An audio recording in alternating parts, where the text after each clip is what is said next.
Next on my list, we have Ms. Tina Flores. Ms. Flores?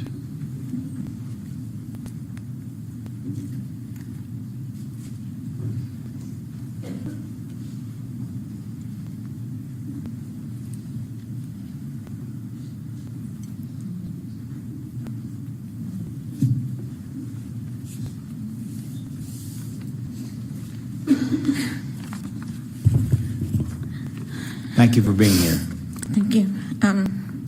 Hello, distinguished board members. My name is Tina.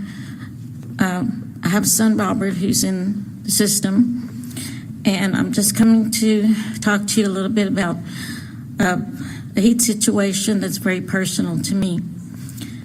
I talk to my son every day on the phone, and I usually look forward to his calls, but lately I cringe when the phone rings because I know during our conversation we're going to end up talking about the heat and the horrific conditions that he faces every day.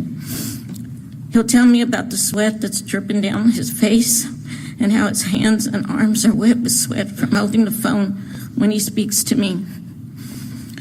Then there's times when he describes how he just got out the shower and how the shirt he has on is clinging to his humid body because of the water, because of the moisture from the sweltering heat of the building that he's housed in.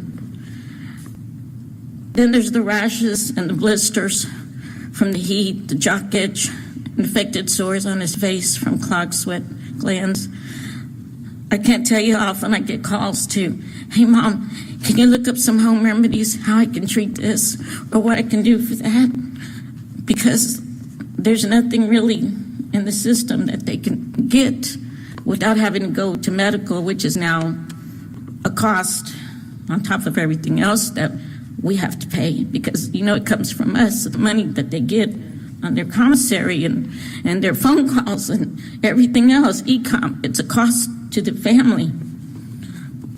Then sometimes I hear voices in the background shouting 114, 120, 116.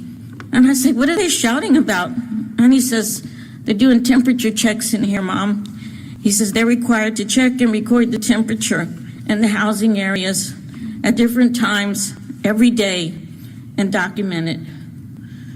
Then there's times when they run out of ice or they weren't given any water except for 12 hours at a time because due to staffing shortages. And it is difficult right now. I sympathize with the staff that are working out there.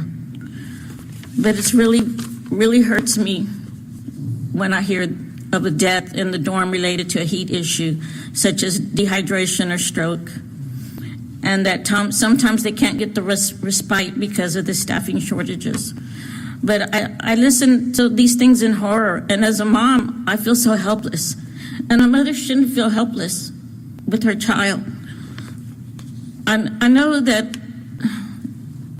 I agree, you know, they have to pay the price for what they've done or for what has been told that they did. I even make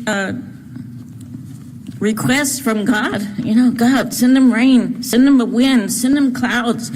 Sometimes I even bargain, hey, if you send them rain, you know, you don't got to send me any. And I was really praying for that storm out there to come this way and to maybe make a little bit of a difference. But I know that there's $85 million available, which to help with the AC, and I appreciate that. However, it's not enough because when you have 93,000 beds without AC, and you're saying that you have enough to do maybe 66,000, that's still going to leave 33,000 people without any AC.